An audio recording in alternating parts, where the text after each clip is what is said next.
Hi, my name is Caragol and I make music under my aliases Steak and Eggs and also my real name, Caragol. I've been making electronic music for about 10 years or so, and today I'm going to be talking about how I make electronic music, the creative process behind the music I make, and I will also be giving you a tour of the machines I use to make music. I like to use hardware because I find it's a lot more tactile than using software. Of course, I do, however, mix both mediums. That said, I'm a big fan of synthesizers and just music production hardware in general, and I really enjoy interacting with it and just making music overall. So today we're going to be talking about every machine in my studio, and then I will also be explaining how I use it in the creative process and what part they actually are, which parts they are involved in the creation of the song, and then we're gonna hopefully make a song live, or at least the skeleton of a song live, so you can see how I actually start a new song. So yeah, you can check out my tracks on SoundCloud if you want. I will put a link up on YouTube, and yeah, you can see what I do. Thank you.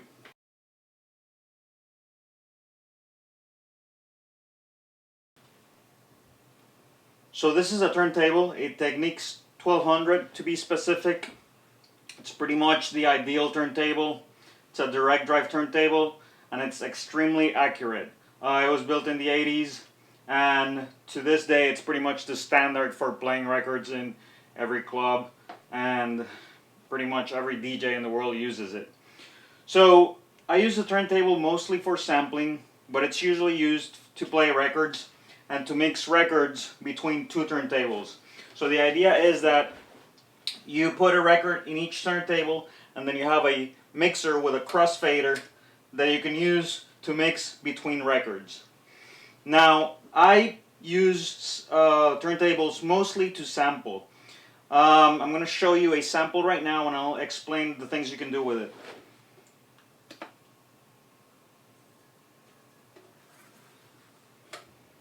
So this is an ABBA record, and it has a sample in it that I'll play right now. If you hear that that's a sample. And you could basically pitch it down like so, or pitch it up, and manipulate it like that, and use it in your own creations to make music.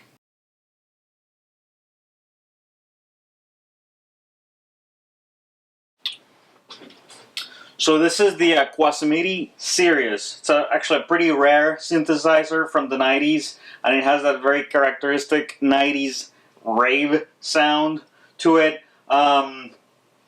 It's based on, the synthesis is based on spectral waveforms, and it's actually quite rare. Here's a couple samples. And then my favorite feature of this synthesizer is it has this random sound generator, which actually makes some pretty cool sounds. So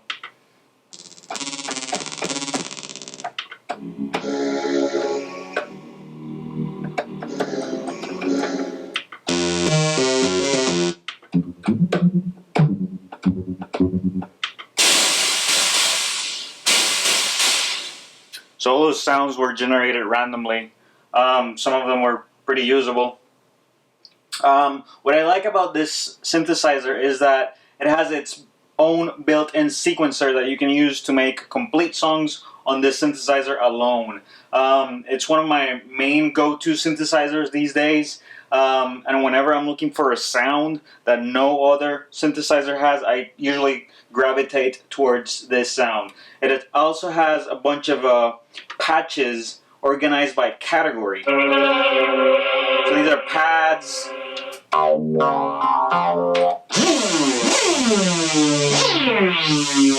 Pretty cool. And then it has its own mixer right here. You can mute the instruments like so, and you can also use it for drums. Has a kick section, snare section, hi-hat section, and percussion section.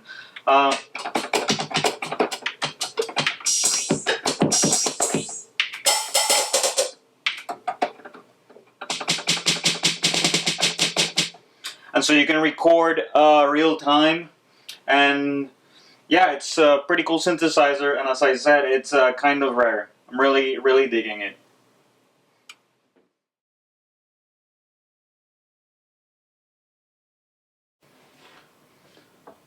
So this is the HS60. It's actually like a poor man's Juno. It has exactly the same, or Juno 106 I should say, it has exactly the same components and functionality, except that it has built-in speakers, which I think it's actually kind of nice. But for some reason this is a lot cheaper than a Juno 106, and if you can find one, I would get it. It's very sweet sounding. It's a completely analog synthesizer. This one has a couple chips that are dying, voice chips that are dying inside, and so you might pick up a little bit of a grit and distortion on the sounds, but it's something I have to fix. But besides that, it's if you want mellow chords or very analog sounding fat sounds, this is a great synthesizer to get. It's about $400. A Juno 106, it's about $650. So yeah, if you can go for this one, go for it. The difference is just the casing, and this one was built for the sort of the house instead of the studio. Doesn't matter to me.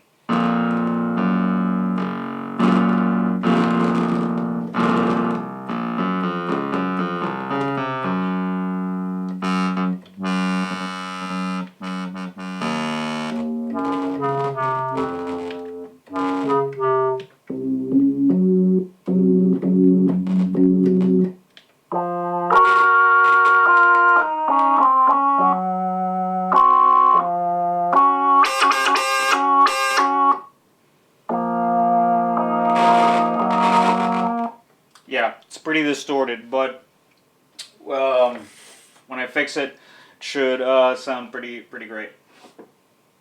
Now we're gonna talk about the MPC, which is actually my go-to machine to make music.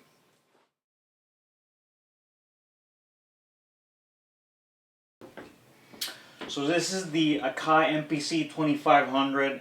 It's actually my favorite machine in my whole studio, and I use it to basically start every song I make. It's MPC stands for Music Production Center, and it's actually exactly that. It's a sampler, but you can use it to sequence complete tracks in it, and it's actually the staple of hip hop. Hip hop was built on an MPC, and without the MPC, hip hop would probably sound a lot different. So basically, the way it works is you have programs with sounds like so, and then you can actually put in a tempo and sequence your own song like that. Well, not like that. This is actually sequencing other things right now, but like that. So that's what I just recorded.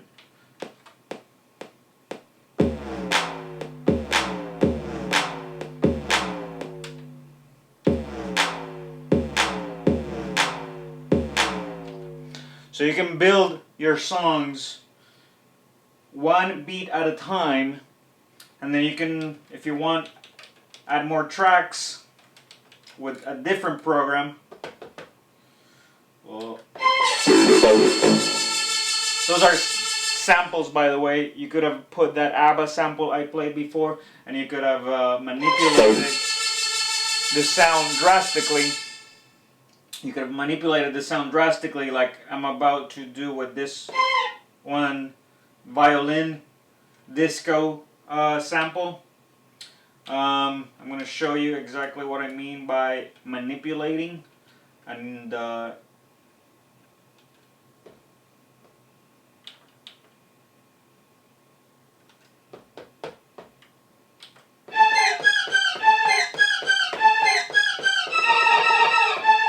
so I'm actually mapping the same sound with different pitches, 16 different pitches, to the pads. So I can now take this sound and play it over the little snippet that I made before. It's actually out of time, but we'll work with it.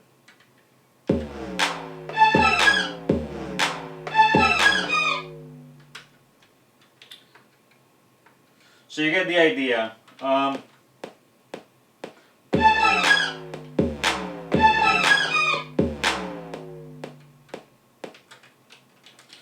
So now you take those parts and you start rearranging your song, and once you're done, you can record it onto the computer and use a digital audio workstation software to sequence it completely, or you can actually just do it all here.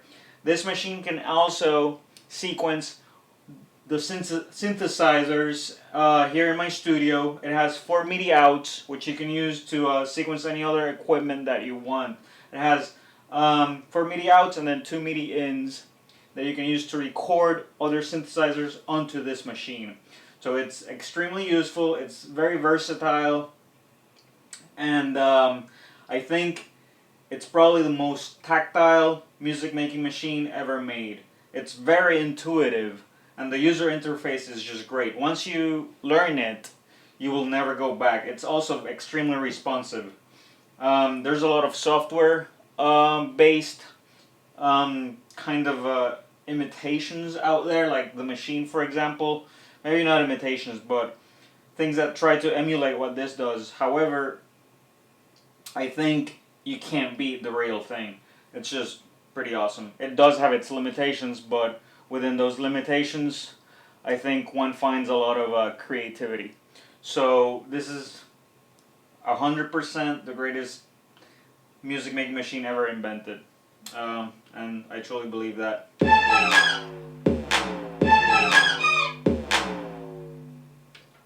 So next we'll talk about my patch bass and this little synthesizer right here, the bass station rack. So patch bays are used for patching signals between each other. This is a MIDI patch bay, this is an audio patch bay. Basically everything goes into here as an input and then as an output. So it goes into here and then out of here to my mixer, which I'll talk about next. But the idea is that you can tap signals that go through it with these patch cables. So you can take the sound from a synthesizer and send it to the input of a effect machine or the sampler, for example, and then just record the sound. But yeah, you can send the output from one machine into the input of another machine, for example, a Kaoss pad effect sampler, which I'll talk about later, and then send it back to the mixer. So you can route the audio through your machines, and so you can really manipulate your sound. The way that's the audio patch bay. The way the MIDI patch bay works is you can send one MIDI signal to every other MIDI output your patch bay has. So for example, I can control every machine in my studio just by pressing one key or one pad from my MPC. Because my MPC will be mapped to an input in the MIDI patch bay, and all the other MIDI outputs on the patch bay will be assigned here digitally with this control interface to output to all the other machines that it's connected to. And it's pretty great the way you can just control all your synths at the same time with one machine. You can get some very fat sounds out of that because you're playing basically the same key on every synthesizer at the same time, which sounds pretty awesome. So yeah, and then we have the bass station here. It's a kind of an old school synth. It's very housey sounding, and I use it every so often. Not a lot, but every so often I'll go to it if I need something vintage housey sounding.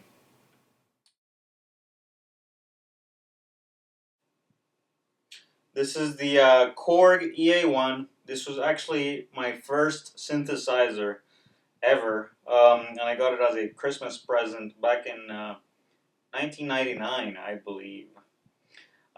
It's a little analog two-voice synthesizer, and it has some cool sounds in it. It also has a built-in sweet sequencer. As you can see,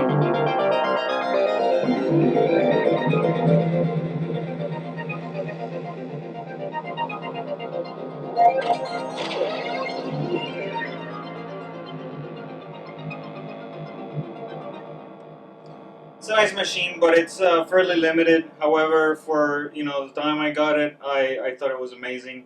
These days, I barely use it. Here's the machine, which is just like an MPC, except it's digital. I use it every so often. Honestly, I just like using the MPC a lot more. I find it more responsive, but every so often you just want to work inside your computer and not have to record things from the outside, and so the machine comes in pretty handy. And then over here we have a Kaoss pad, which is basically an effects processor. Right now I have the EA1 running from its output into the input of the Kaoss pad, as you can see here, and then back out into the mixer. And I'll show you how that works. I'm just going to play the same sample.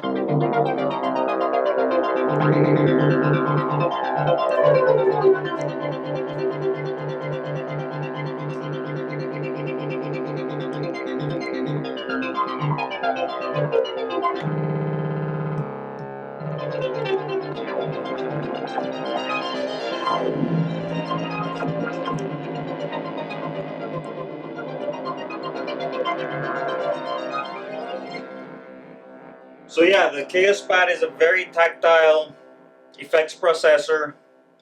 It's actually a lot of fun to work with, and yeah, I use it just to add spice to my sounds. And usually I just will use the patch bay to send any sound I want into it and manipulate it like that.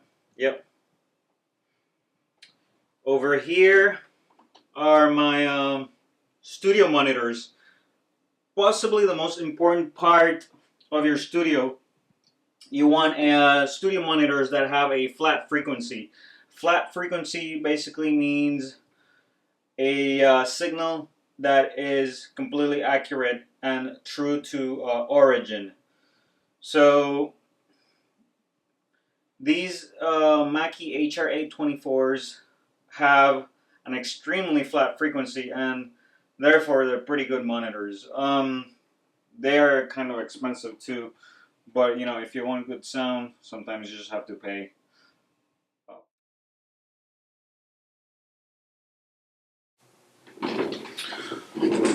All right. Next up, we're gonna be talking about another sampler. It's called the Octatrack. It's made by a Swedish company called Elektron, and it's a very, very creative instrument. It's probably the most powerful sampler out there right now in terms of hardware samplers, and it's extremely flexible.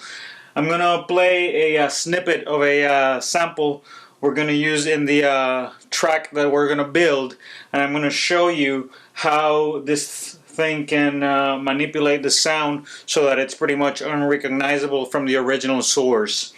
So right now, this is what we have here in the sequencer. It's a Middle Eastern sample.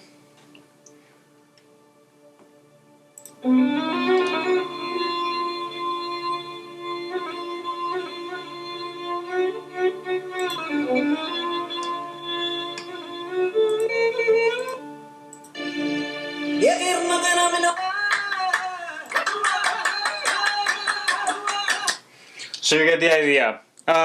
So I've actually loaded the sample into the Octatrack, and I've actually chopped it up so that each of the eight tracks it has a snippet or a loop of that longer sample that I have just shown you. So right now, just quickly, I'm going to show you how I can basically twist and turn the snippets of sound just by changing the parameters on this sound. So right now we have the this snippet right here. We can play it for a longer time if we want. 32 bars to give it a little bit more air to breathe. So right now I can pitch it down.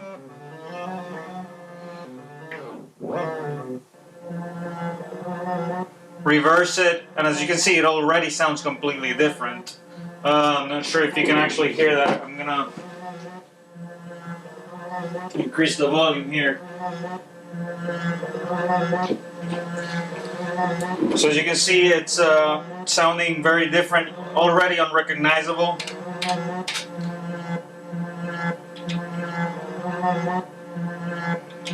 Triggering more steps in the sequence.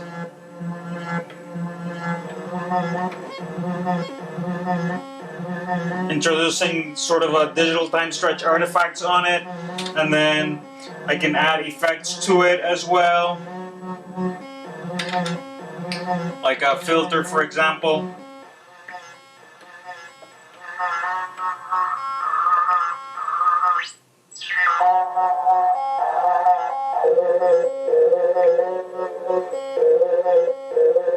Then you get the idea, and then you can have two different sets of parameters using this crossfader, so you can do something like this, and you can crossfade between the two sets of parameters. So yeah, that's the Octatrack, pretty cool piece of equipment. And then over here we have the analog synthesizer, also by Elektron. It's a 4-voice synthesizer. Everything is completely analog in it, and I mainly use it just to come up with very edgy, very processed synth sounds for my songs. I'm gonna give you a little preview of what this thing can make. It's a very powerful synthesizer. And as I said, it's 4 voices, but each of them are independent of each other. So you couldn't actually play a chord with those 4 voices. You can, but it's kind of a bit of a workaround to make it do such a thing. So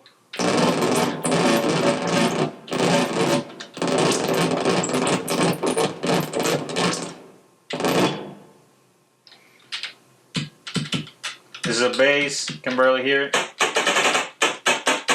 That's a snare, kind of a white noise snare.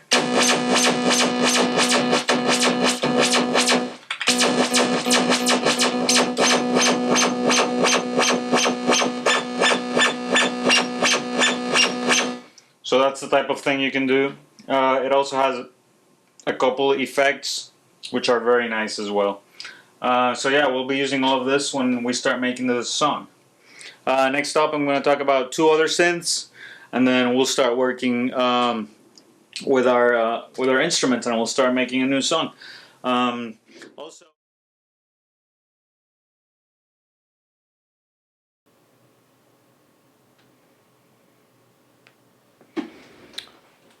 all right. So right now, over here we have the Nordlead 3. And this is a digital synthesizer. It's a very cool synthesizer, also from Sweden, and it makes some very digital sounding sounds. They're very, very particular sounds. I'm going to play a couple, and to show you what type of sounds it makes, and yeah, you be the judge.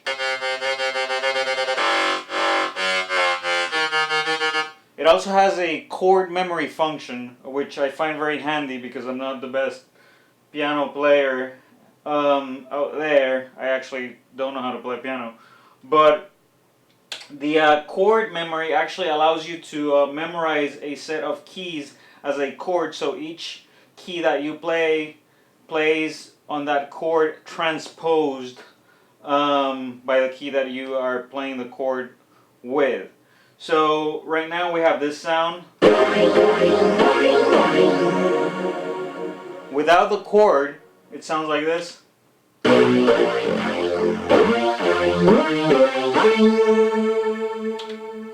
With, so as you can see, it's a very futuristic type of sound.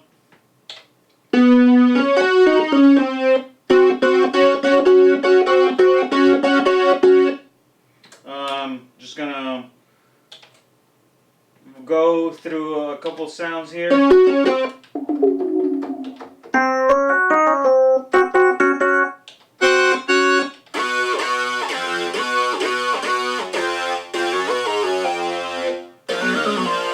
really cool thing about this synthesizer as well is that it tells you where each parameter is set with an LED, which is pretty awesome if you just want to look at the patch being the sound that you're working with, and just have an overview of where every setting is. You can check the ADSR here, which is the attack, decay, sustain, the release, so you can see if the sound has a long release, a short decay, or a fast attack or whatnot. You can see where the frequency cutoff is. So yeah, that's very handy. It also looks pretty cool. So next up, we're going to talk about the Korg MS-20, or the reproduction of the Korg MS-20, which is the Korg MS-20 Mini.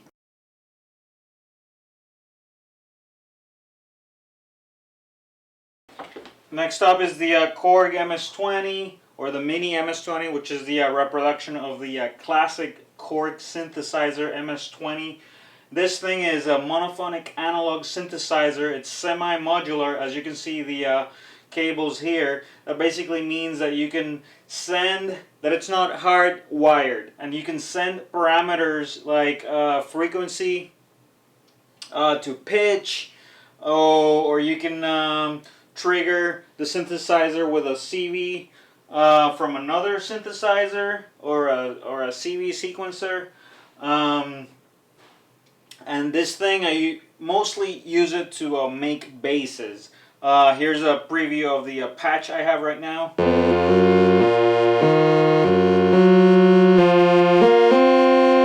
So as you can see, it's a very beefy analog sound. And right now I'm just going to remove these patches I've made. This is basically the same concept behind the patch bay. You're basically tapping on signals and rerouting them to other parts of the synthesizer, so that you're not basically constrained to how the synthesizer was wired, which is actually a pretty neat idea. So you can basically, you could send the mod wheel to any parameter you want here in the patch bay that receives input, and you can do other things like that. This is the sound without the patches. And as you can see, I'm going to make a sub bass here. I'm not sure if it will come through on the camera microphone, but this makes some very powerful basses.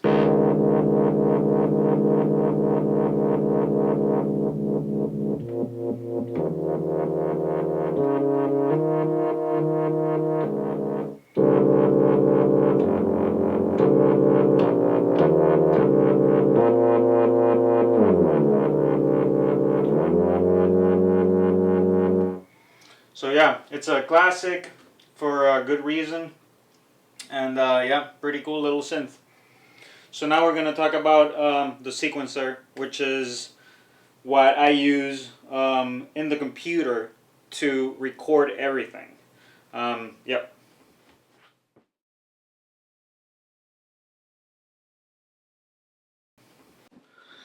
So last but not least is the sequencer or digital audio workstation that I use, which is Presonus Studio One. Presonus Studio One is just like every other sequencer out there.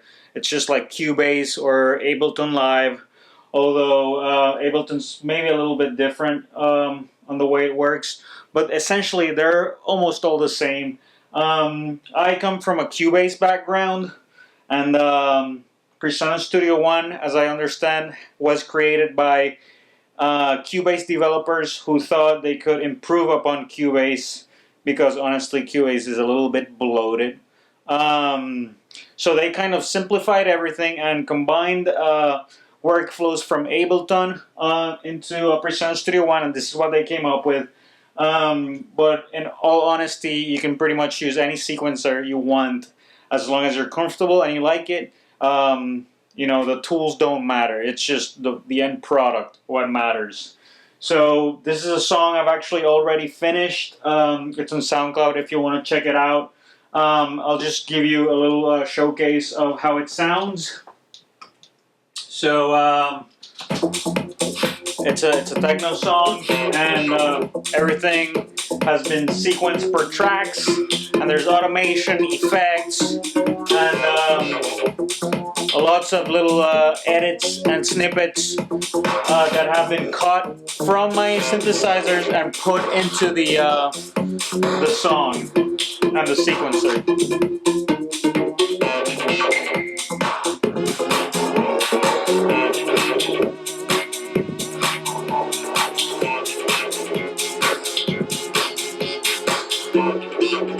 This is what I call the build-up, or what everyone calls the build-up. The break in the song, getting ready for the drop down.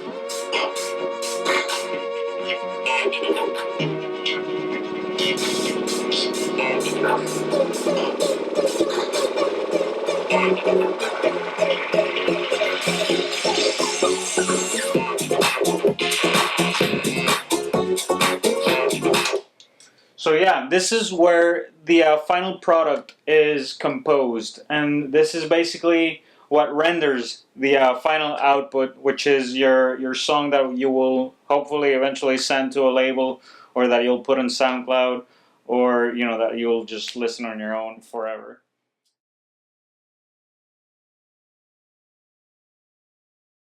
So now we're gonna start recording our song.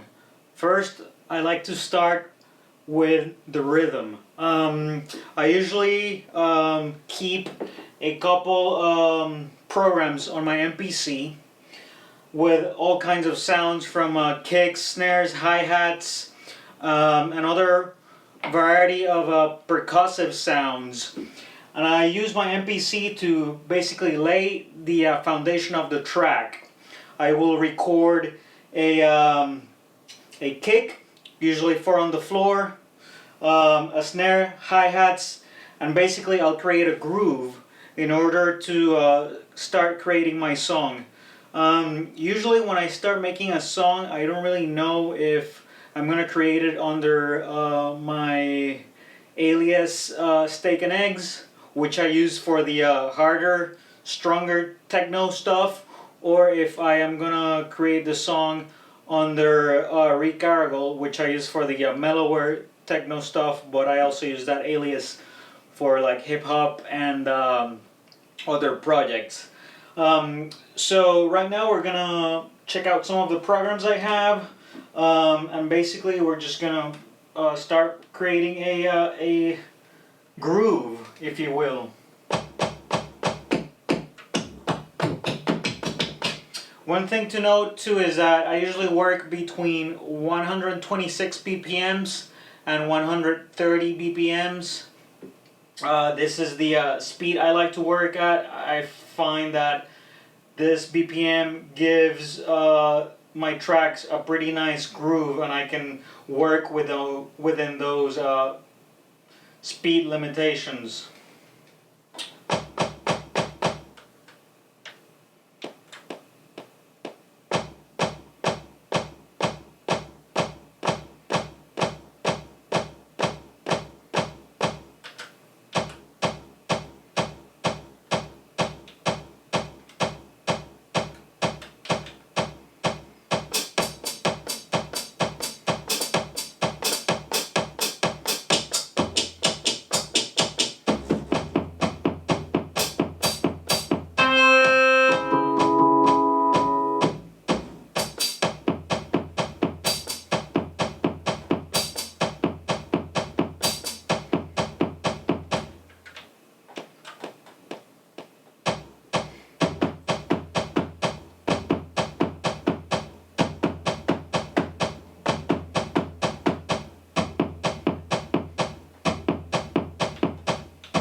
So I like what I have in bar 1, but I don't really like what I have in bars 2, 3, and 4.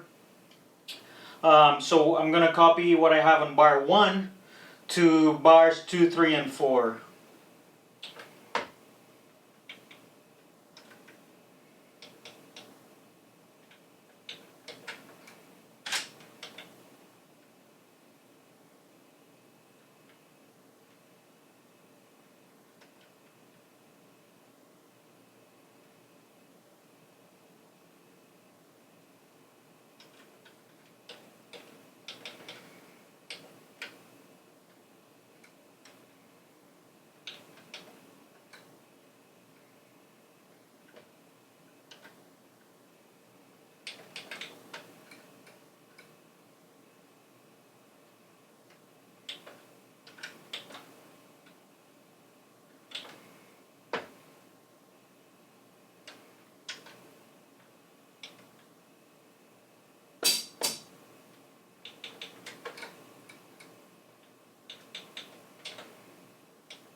Alright, so how do I know I have a good groove?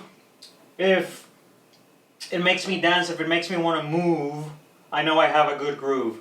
If I feel the swing, and I like the groove, I know this is something I want to work with. If not, I'll just scratch it. As you saw, it's pretty easy to work with the MPC as long as you know how to use it. You can create grooves like that pretty fast, pretty easy. That's why I really like this machine.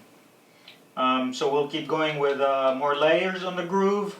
Maybe a snare now.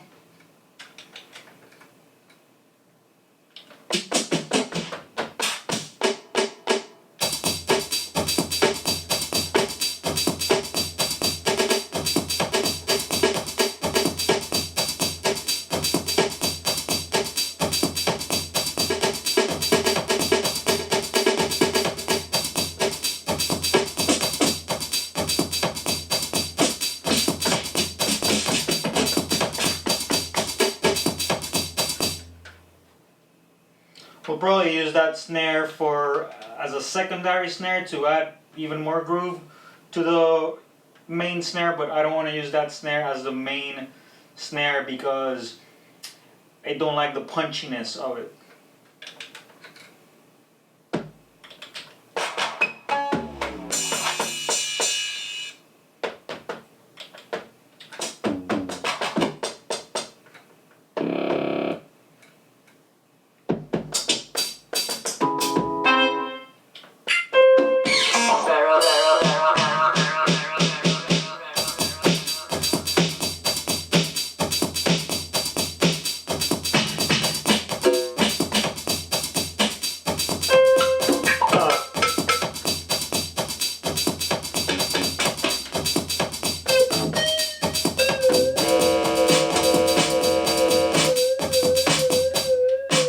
I like this snare, it's pretty punchy. It's kind of a 909 snare, so I'm going to use that.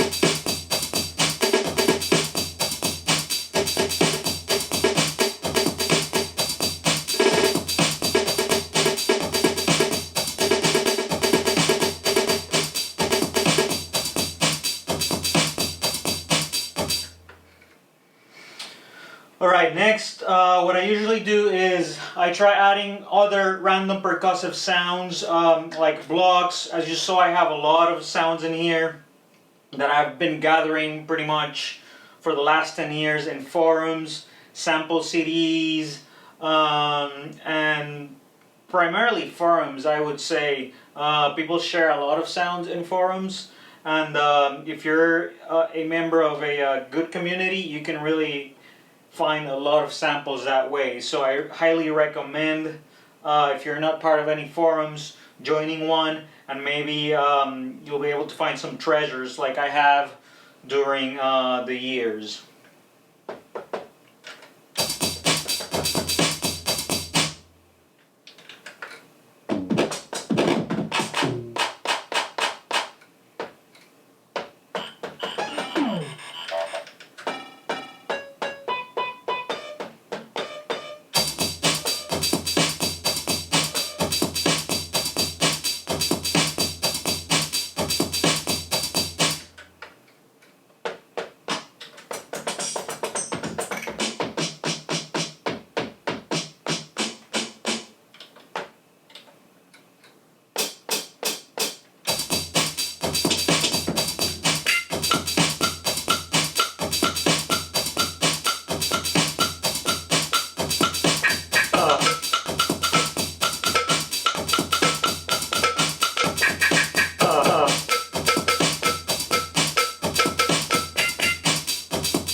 I really like how that maraca adds to the groove, so I'm gonna go ahead and add that on every 16th, so it sounds like that pretty much all the way through the rhythm, and then we can later filter or manipulate that so it comes and goes.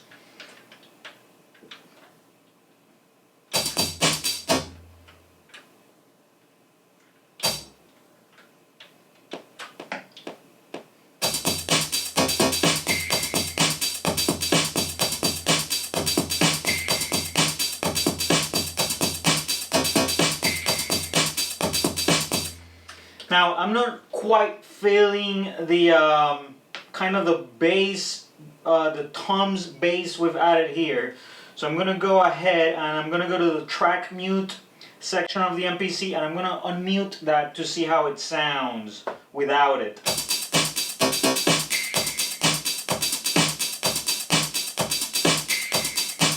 I'm going to go ahead and work with this without that tom bass line, and I'm going to try to incorporate a different kind of bass line to see where the groove takes me.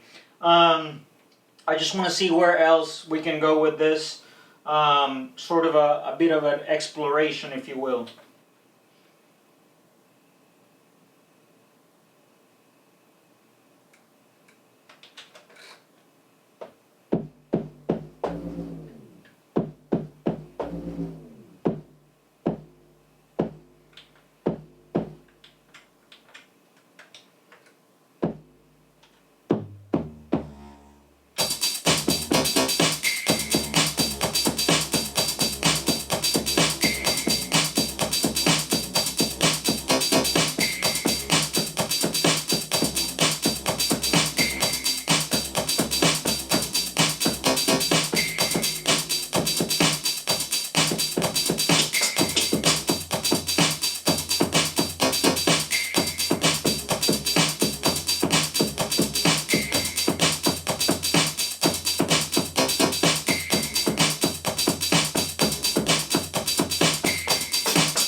like how that sounds when I loop it like this. So I'm going to go ahead and just use that, even though it's not what I was trying to do. But whenever you're making music and find something you like, you can just go ahead and take that direction, see where it leads you. So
I'm going to go ahead and add a different set of hi-hats just to see and have additional grooves on my beat.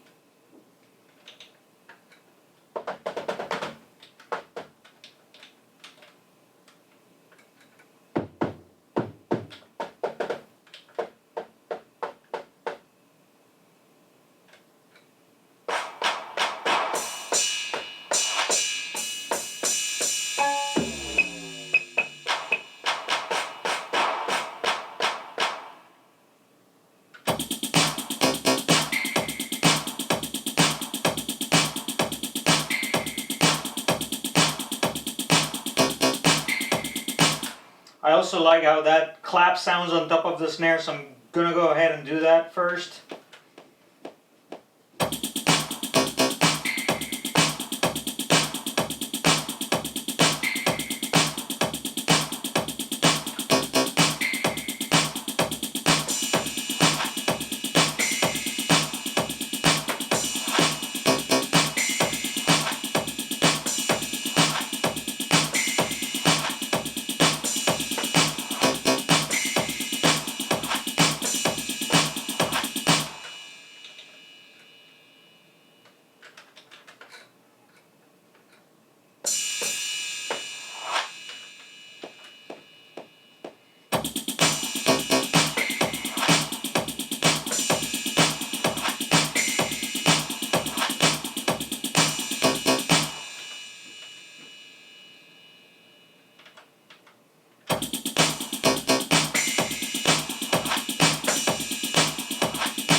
So right now, what we have going on sounds pretty good, except if I add the bass I created before, it kind of sounds out of tune and it doesn't quite go with the groove.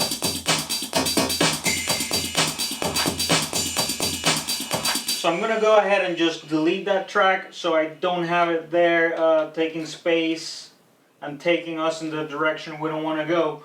But I'm going to make a note. This is the sound we were using. We're just going to go ahead and delete this track.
So I'm gonna replace the bass with hat with the one I was just playing.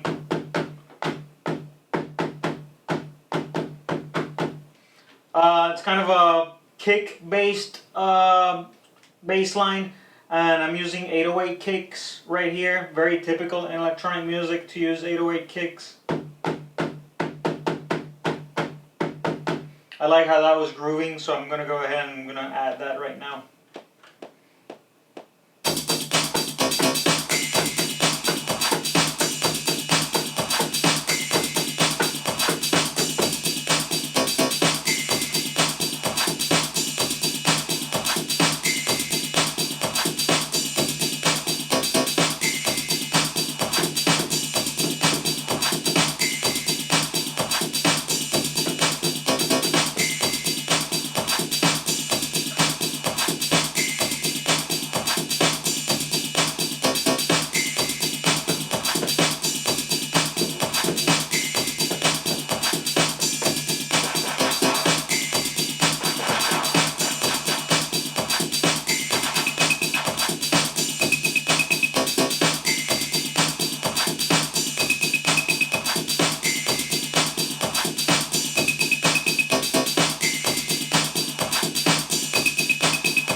So I like how this adds a little bit of groove. It's also an 808 sound, the clave or clav. I don't know how you pronounce it, but we're gonna go ahead and we're gonna add that on a different track so we can separate it from all the other tracks. So I'm gonna add that on track 4.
So I think we have a pretty good groove going on. I'm going to go ahead and I'm going to just show you how it sounds by muting other tracks. So I like how that sounds. That sounds pretty techno.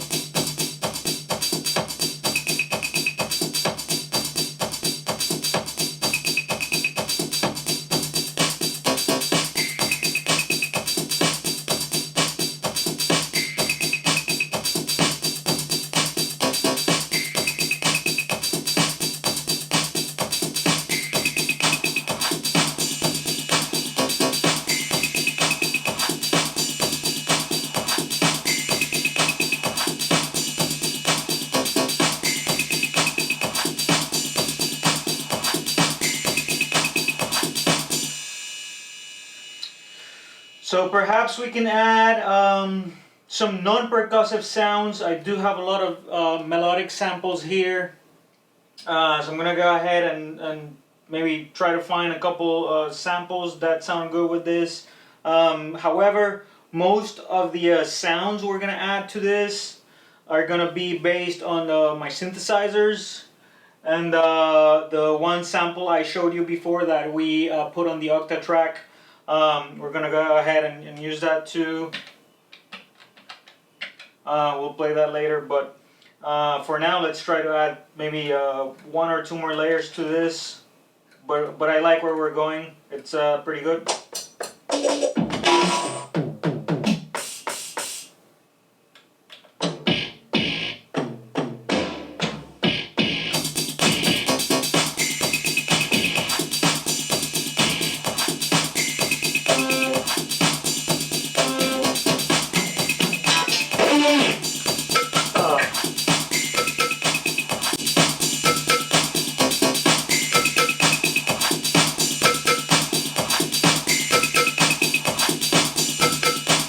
We're gonna go ahead and add that cowbell because you can never have enough cowbell, and I like what it adds to the groove.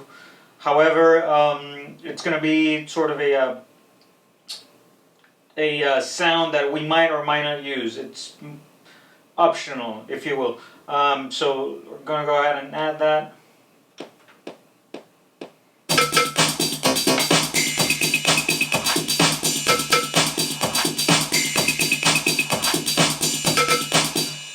So it didn't quite fall in place. Let's do it again.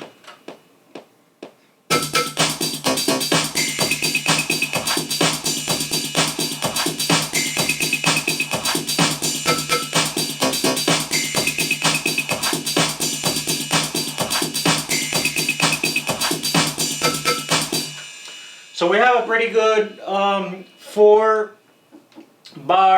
beat going on. What I'm going to do right now is I'm going to convert this 4-bar beat into an 8-bar beat, so we have more space for variation. This is very easy on the MPC. You just go to sequence and you duplicate the bars.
I like that, but we're gonna go ahead and filter it just so it sounds a little different and not as full.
So the sound went from what you originally just heard to this. Basically, it has a high-pass filter at a frequency of 35 with a resonance of 69 on the MPC.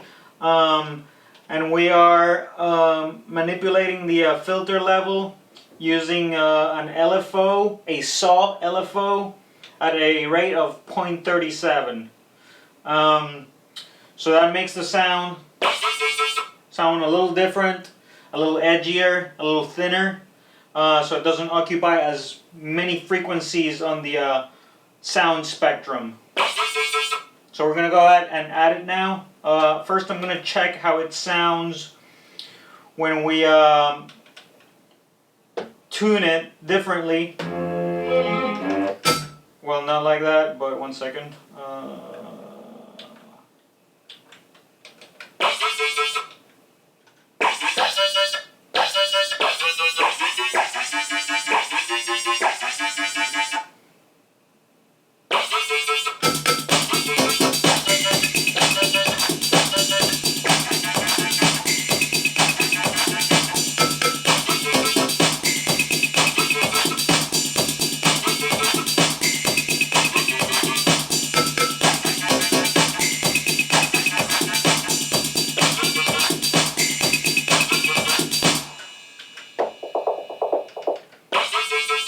I think we're going to stay with the original, so we're going to add it now.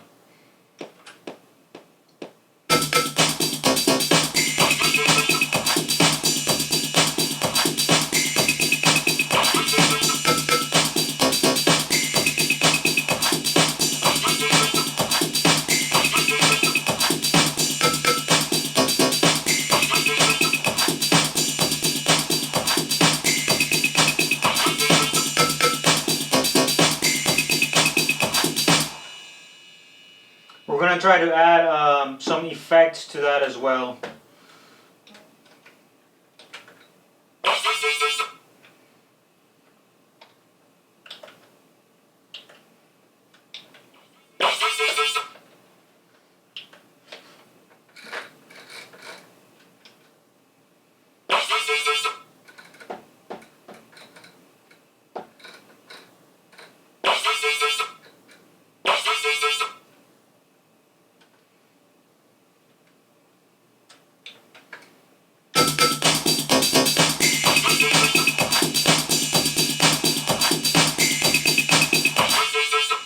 By the way, I just added a compressor to the whole beat, so it sounds a lot tighter. The MPC compressor is actually pretty good.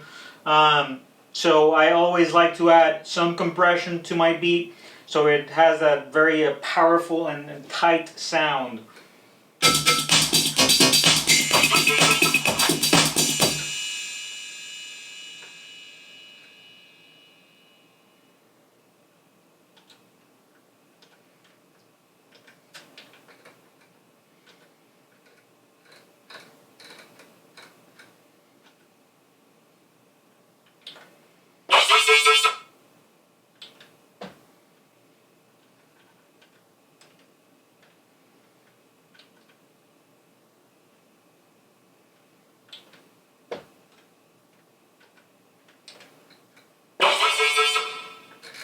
That's the sound going through a reverb that I just added. So it adds a little bit more space and dimension to the sound. Reverb is really just adding sort of air to the sound, so you feel it in space. Sort of when you clap your hands in a church and you hear sort of a lot of space, that's what reverb is, and there's many types of reverbs.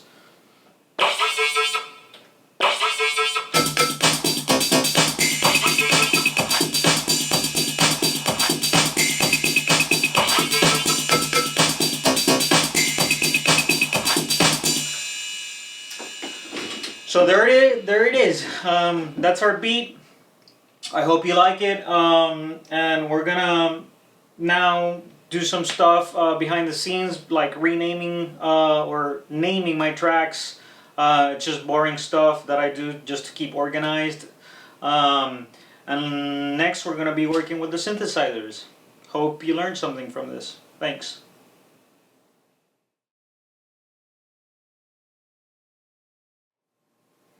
Okay, so now that we have created our rhythm, I've gone ahead and, for the sake of brevity, I've searched on my synthesizers for some presets, and I have also created some sound programs that I think will go well with the beat we have created.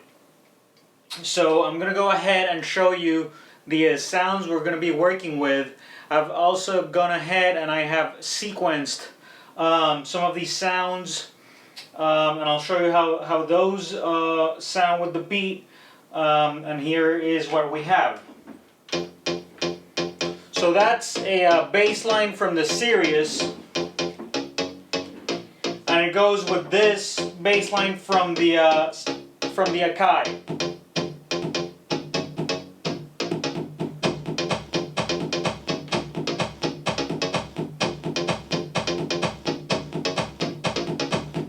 So those two go well. They might not be quite in tune, so I might have to fine tune that. But I have also gone ahead and I've added a couple other things, and I'll show you right now how those sound.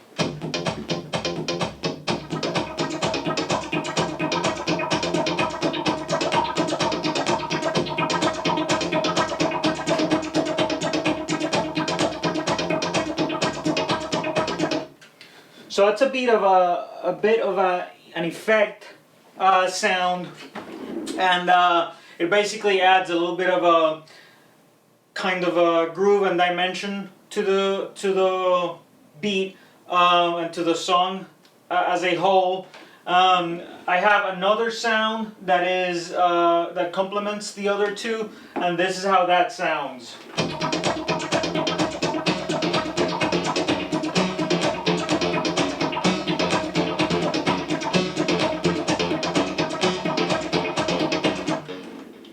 And so those three together sound like this.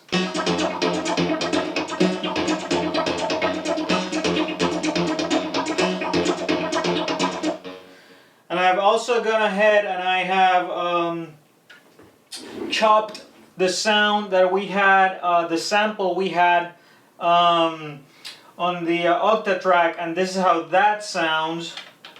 So I basically just cut up the part that had the claps, and this is how it sounds.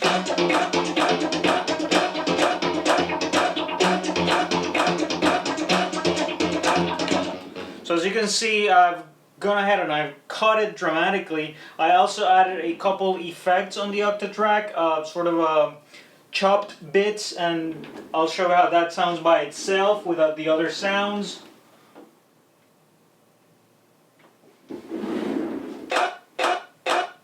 So it's pretty cut up, as you see, but I also have some variations.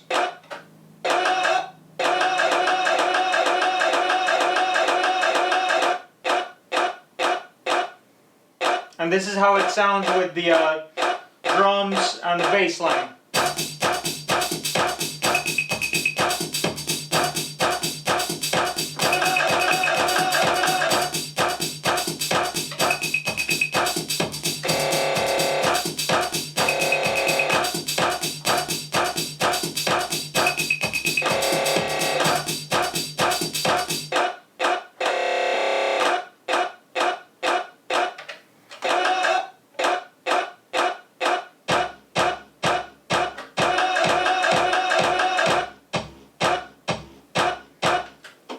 So as you can see, we have plenty of sounds to work with.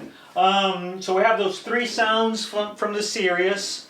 I've also added a hi-hat pattern on the Sirius. This is how that sounds.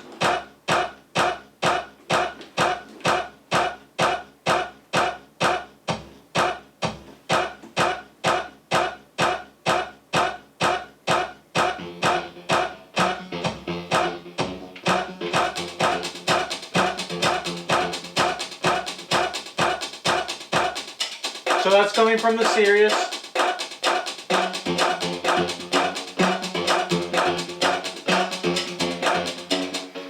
So as you can see, everything complements itself pretty well. I also have a sound on the HS60 which we might or might not use. This is how that sounds.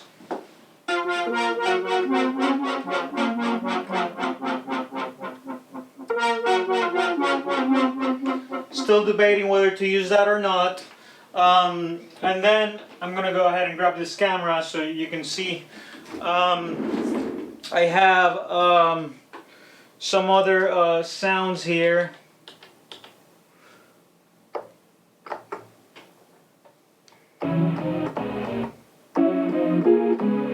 I'm thinking of using that and perhaps some other ones which we'll hear eventually. I also have this on the Korg synthesizer, the MS-20 Mini. But I might or might not use it. So yeah, that's what we're going to be working with. I'm going to show you how everything sounds together as if I was working on a live PA environment. This is how everything would work out together.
So yeah, that's what we have right now. That's usually the way I work. I will record a lot of sequences triggered by my MPC using the sequencers in some of my machines. The Sirius has its own sequencer, as I said before. The Octatrack has its own sequencer. So I just trigger the sequences from my main sequencer. And I create variations, and then I go ahead and record all of that in the computer. So once I have something pretty solid going on, basically a good rough draft, I'll go ahead and I'll proceed to the next step, which is putting everything in the computer. If I were to do a live PA, I would basically improve upon what I have already on the MPC and basically work with my machines. I wouldn't transfer it to the computer, but right now what we want to do is sequence a song completely from machines, from hardware into software. So that's what we're going to be doing next, and I hope you're enjoying the video.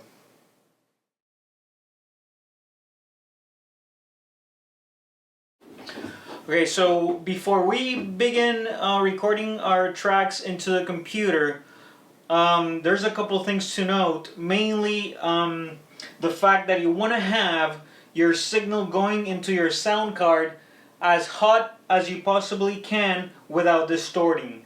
What do I mean by hot? Well, you want to have your levels as close to 0 dB as you can without going over it, because otherwise your signal will distort and clip.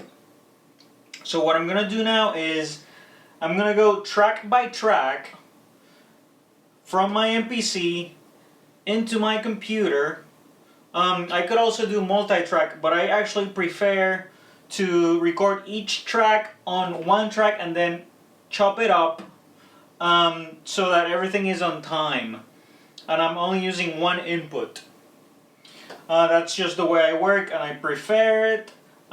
So right now I'm just going to go ahead and do that. And we'll see the track in the computer after I finish doing this. Thanks.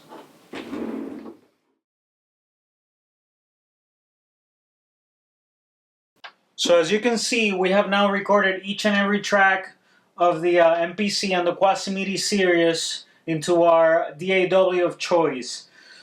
So I'm going to show you how that sounds currently. All the tracks are separated. You can kind of see them here on the waveform.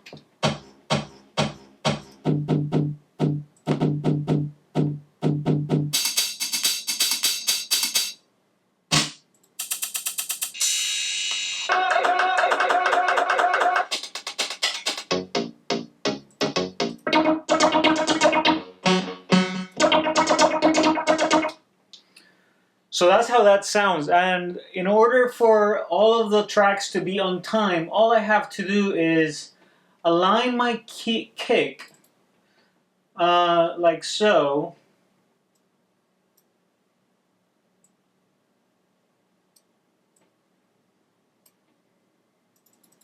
Just make sure it starts at the very beginning here of the beat.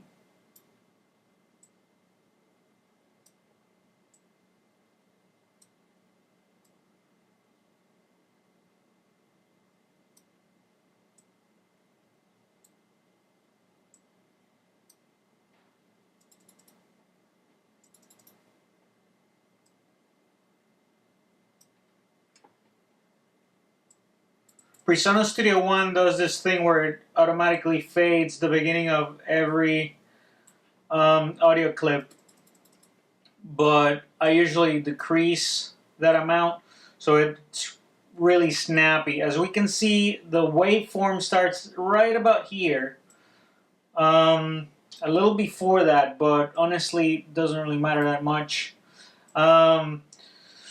So now I will go ahead and snap that to the beginning of my track, and I will get my cutting tool and I'll make sure I have snapping turned on, and I will start cutting like this.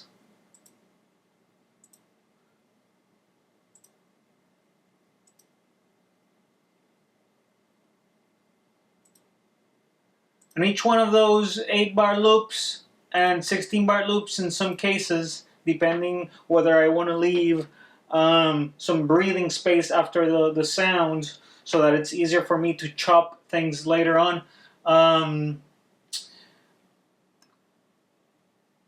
So as we can see, yeah, we're just cutting here each of the tracks, and I'll go ahead and show you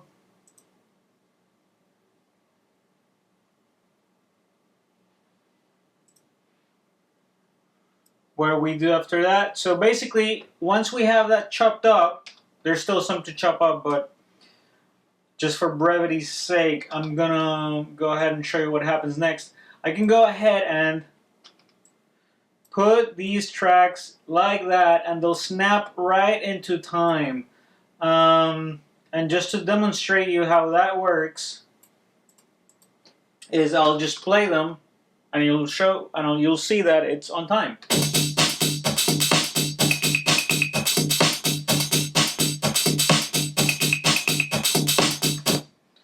So there you go, perfectly on time. That's kind of my workflow. And then once I chop all these up and assign them to their own tracks separately, we'll start sequencing, and that will be the next part of the video. Thank you.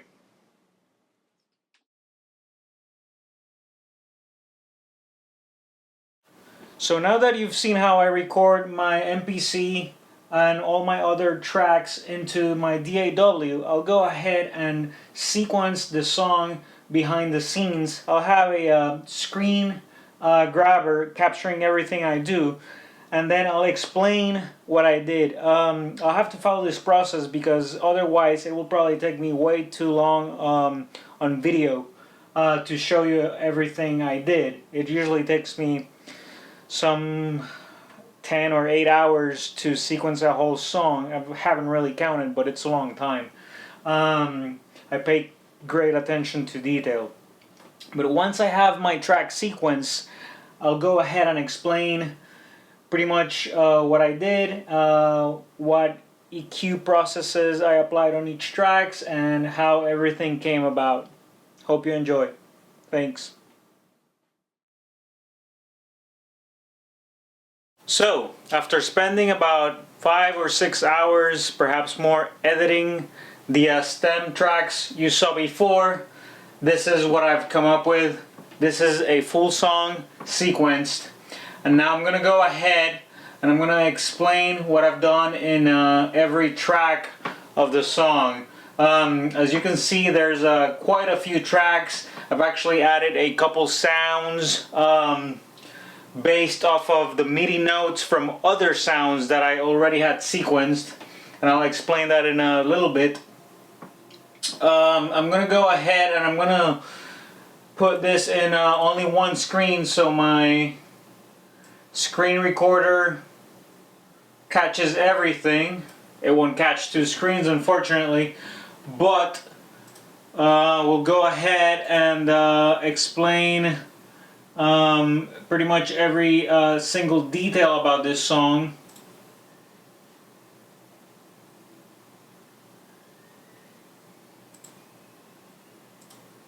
And we'll switch to the computer view just so you can see what I'm explaining. So here's my kicks track, possibly the most important part of the track, I think. It really drives the rhythm, so it's important that that particular track comes through. You should start with having a good kick. In electronic dance music, it's very important to have a kick that you can feel, a powerful kick that really makes you feel the beat, because if you don't feel the beat and the bass, you probably won't move. So dance music is all about dancing. That's the purpose of dance music. So it's very important that you have a powerful kick and a powerful bass, and of course some groove within those two things that work together between both of them. So here's our kick, and I'm gonna explain what I have on the channels. I have the UAD Voice of God plugin. I love this plugin. It really brings out the frequencies, the hidden frequencies within the sounds, and I use it pretty much in every kick track that I have in my songs. It really does make the kick stand out, and without it, I don't think my kicks would be as powerful as they are. The other thing I have, and I have this in every track, is an EQ. I haven't EQ'd much here because I'm letting the kick just stand out as it is. I like how it sounds, and I like to leave it just like it is.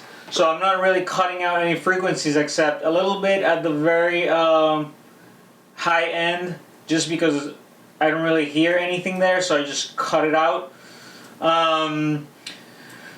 So let's go to the next track. The next track is the sub bass.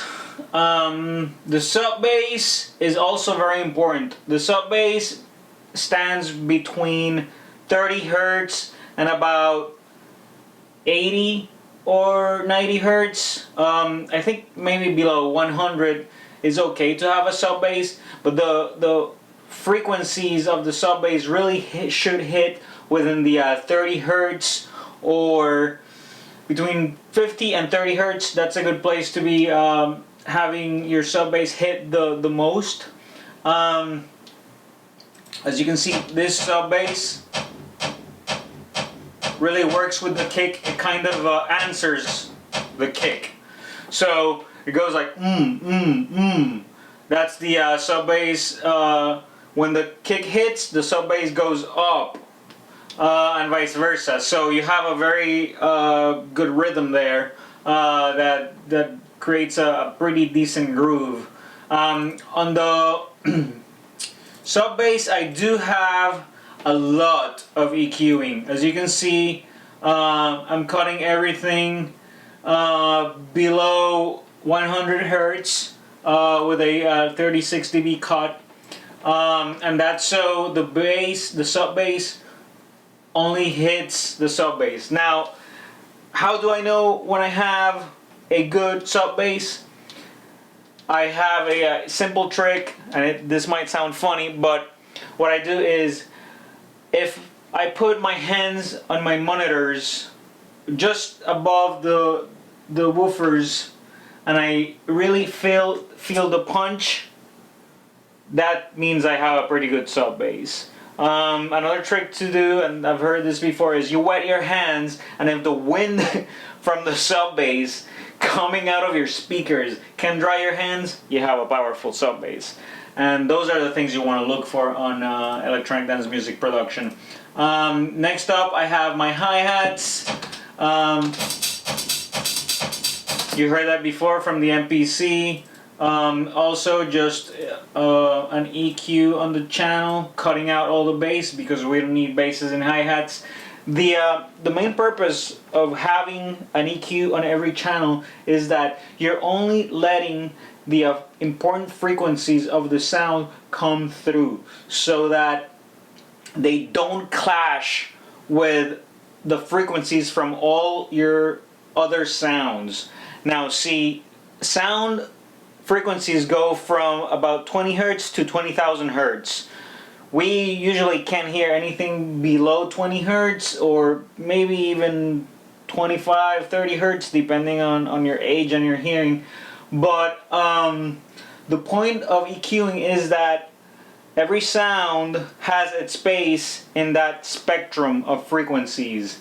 If you have several sounds within the same spectrum, there will be clashing and your sounds won't be as powerful as they should be. So it's very important that you assign a slice of the frequency range to each sound. Now, basses, I feel, are more,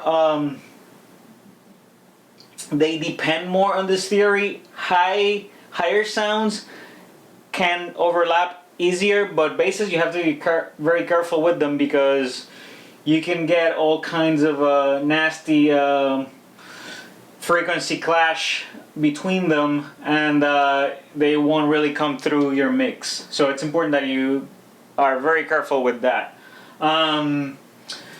Here's the little percussion stick. It's very simple. I added a reverb to that, just a simple reverb, just to give it some ambience. An EQ. I'm also cutting a lot here, as you can see. Just letting the highs pass. Nothing too fancy. And I have a channel strip here, but I'm not really doing anything with it. I can probably remove that. Okay, so next up we have our snare. Our snare comes through in the second part of the drop, of the first drop, kind of the main area of the song.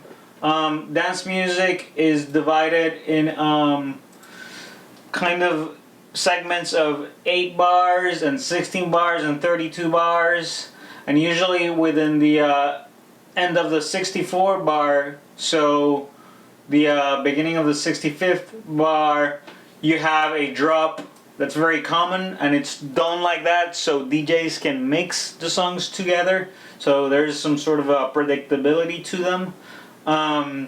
So the snare comes up after the second drop, and it complements the clap, which basically starts from pretty much the beginning of the song on the 16th bar. It's kind of my first snare, so to speak.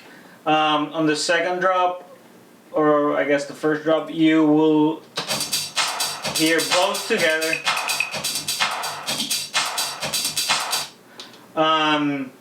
So they kind of complement each other and make the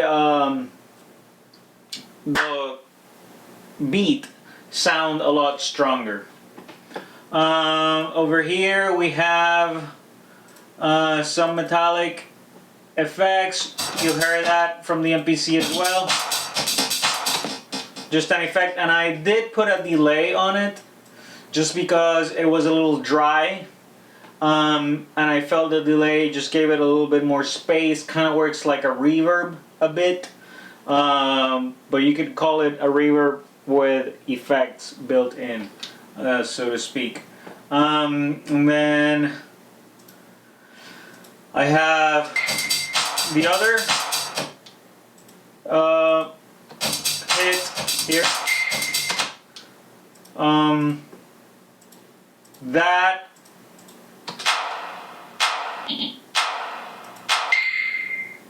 as you heard it, it only has a slight reverb, I believe. Well, actually just an EQ. The reverb was in the sound already, so I didn't need to add any of it.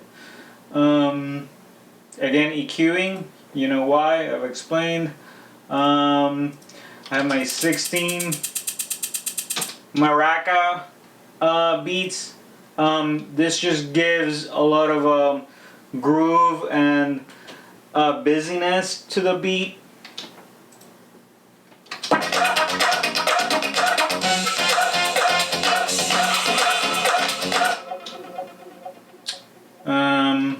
What else? I have my other 16th beat here. This one does have quite a bit going on in it. It has the auto filter. It makes it, these are all PreSonus plugins except for the UAD ones. They're pretty decent. They're not super great, but they do the job well. You don't really need anything else. Of course, the UAD stuff is a lot more pro, if you will, but it's also more expensive. But you really don't need anything else besides the built-in plugins. So this filter, what it does is it makes the 16th beat have variation. Within 2 bars, it will go up and down with a cutoff on the filter, as you can hear there.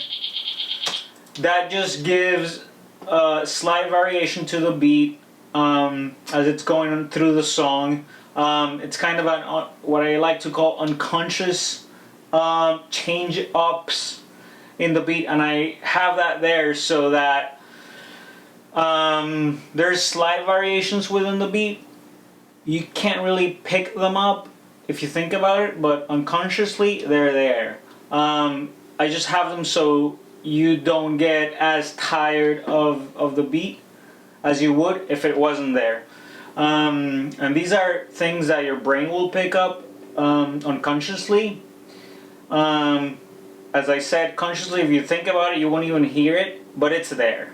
And it makes the sound less monotonous. Dance music can be monotonous, that's kind of on purpose. But these little things help with the monotony. I like to keep my songs, even though they're repetitive, because that's how dance music is, repetitive, I like to keep my songs a little varied. So I add little tricks like that. Here's the clap.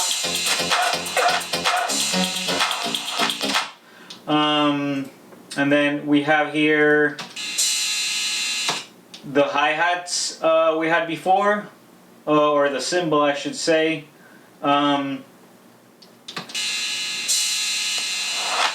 Within that track, there's also a reverse snare. It gives a lot of, again, variation to the beat. And it's cool to have a reverse snare before a real snare on the beat. It gives it that, I'll play it right here. It gives it some kind of cool and anticipation feeling. I like that effect a lot. What else? We have our cowbell. Nothing much to say about the cowbell. There you go. Maybe I should put a reverb on it so there's more space on it. Right now it's a little dry. Our synth effects. You heard that before from the MPC. I added some reverb. Well, actually a beat delay here, but it's sort of working as a reverb. And of course my EQ. I should emphasize EQ in every channel. Or you can have bosses as well. Right now I'm not using any bosses. Bosses is a way of controlling many channels at the same time. It's good practice. I don't do it as often as I should. But if you like it, you can do it as well. Usually people have bosses for all their percussion or all their basses, and so they treat everything as one unit. For example, I could have a bus here with a plugin or an EQ maybe that cuts all the frequencies below 200 for all the sounds that don't need frequencies below 200. So that's sort of a standard practice. I don't do it as much, but it doesn't really matter how you do it. It's really the end product that counts. Here we have our cut up clap from that sample I showed you at the very beginning of this movie. We also have some other variations, and I've cut up that within the sequence. As you can see, there's a lot of changes here. I had another segment that you guys saw or heard before. It's here. I've actually done a little bit of extra editing on that sample, and I have here I have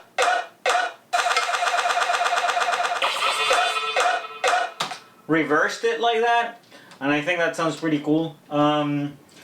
Again, this is sort of a post-processing and sequencing. So what you do is, or what I do is, I will have a rough draft, as you saw before, with my machines, and then I put it in here and I do extra editing on the work I did before, and I kind of polish everything I did with the hardware. And I find this type of workflow is very conducive to creation. And I really enjoy working that way. And I love hardware, I have to admit that. So that tactile feeling I get from hardware is very important to me. Next up we have the Sirius hi-hat that I show you briefly. That complements the main hi-hat, which is this one.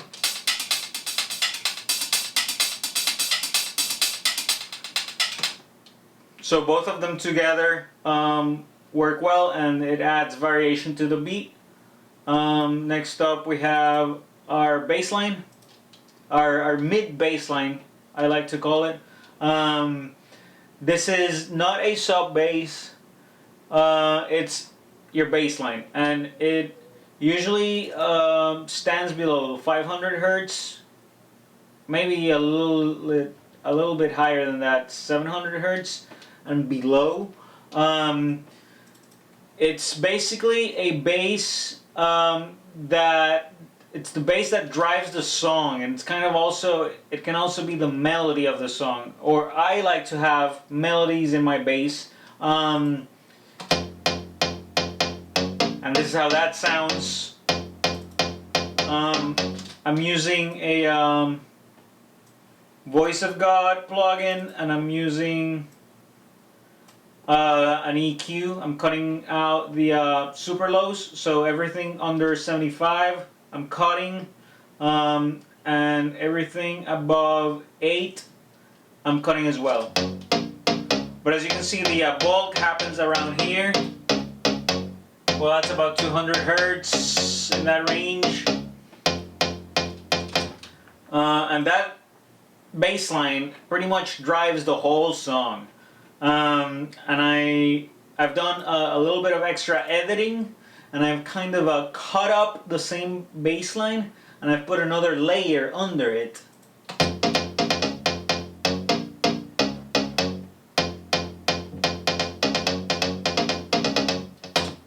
To add variation, so it doesn't get as boring. As you see, it's pretty much through the whole track. So if you add a little bit of spiciness under it through editing, it becomes less boring. So that's what I've done, and that happens throughout the whole track. Not a lot of effects on the second channel. Again, for variation, just a compressor to give it a little bit of pump. And then here's my 303 sounding synth line from the Sirius. This is how this sounds.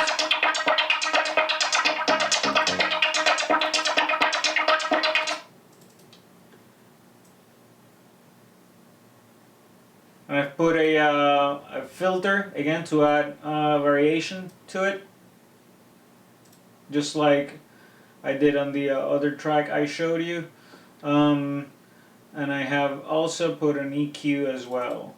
And that I've kind of sculpted, as you can see. I've brought out the frequency that I thought I went best with the song. Here, as you can see, I've augmented that frequency. Generally, you don't really want to augment, but if it's not much, it's okay. Usually what you want to do is cut. Don't augment, just cut. But really, you know, rules were made to be broken. So if it works for you, that's great. And then here, I've actually gone ahead and I've recorded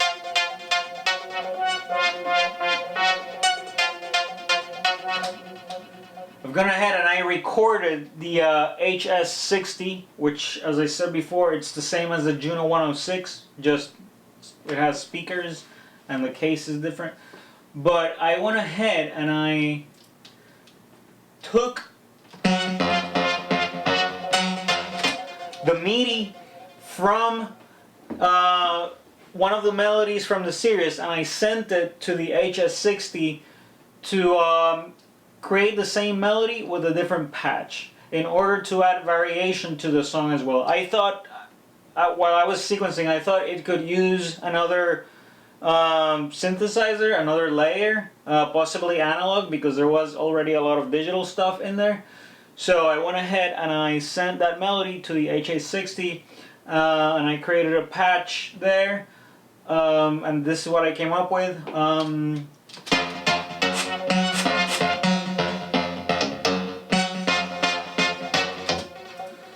So I did that, and then I added an EQ, a compressor, and a groove delay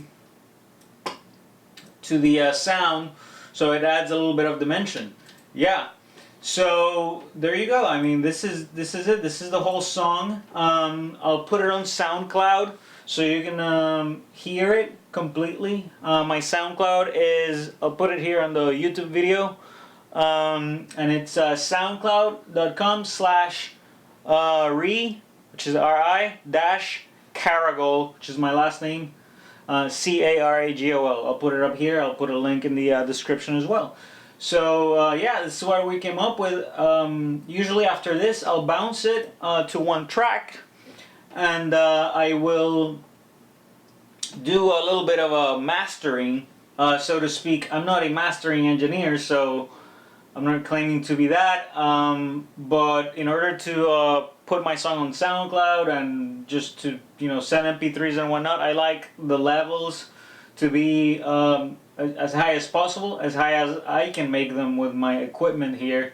Yeah, send it around like that so it sounds as loud as it can be with the available equipment, as I said before. And I guess last but not least, in order to do that, I've put a limiter here, UAD as well, the 1176, which really brings out the sound as a whole, in order to upload it to SoundCloud.